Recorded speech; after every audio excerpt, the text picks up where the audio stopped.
Okay, so ek gaan gou vanaf vir julle wys hoe om 'n mold te maak van 'n ding wat julle wil 'n mold van maak. So jy laai jou oorspronklike item laai jy, so ek het sommer net 'n Sour Patch Kids gevat. So wat jy dan doen is jy right click op jou build plate, sê add primitive part, jy add a cube en jy hardloop die size dat dit min of meer in die ranges wat die item is wat dit moet wees. In die geval is dit 90, 70 en 30. Okay, so laat hy groter is as die part natuurlik. Dan center jy al twee, laat al twee gesenter is, in die middel van die bultplate, laat hulle bymekaar is.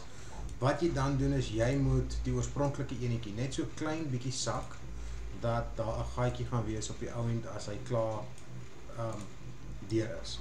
Wat jy dan doen is, jy select all, jy merge hulle, laat dit een part is.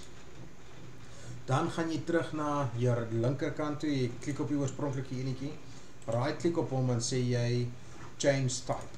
Dan pop hierdie dingetjie op, dan sê jy dit moet 'n negative part wees.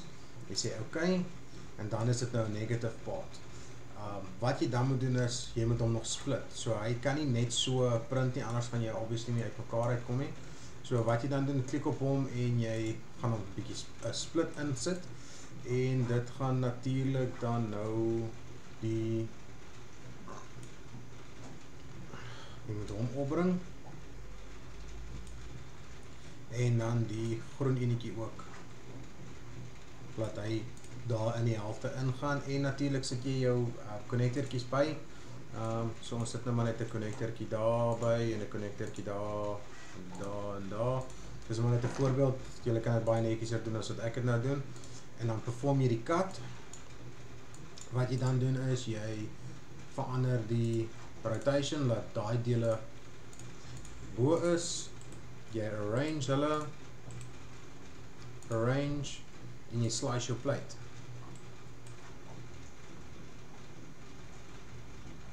En dis dit, daar kan julle nou sien, hy het 'n mooi mold vir julle gemaak, wat julle kan voor die helfte, agter die helfte, en julle kan, laat ek net hierso 'n bietjie toemaak, dat julle beter kan sien.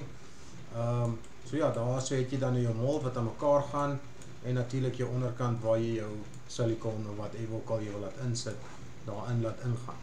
En dis dit, Bob's jou uncle, so maklik soos daai. Dankie julle.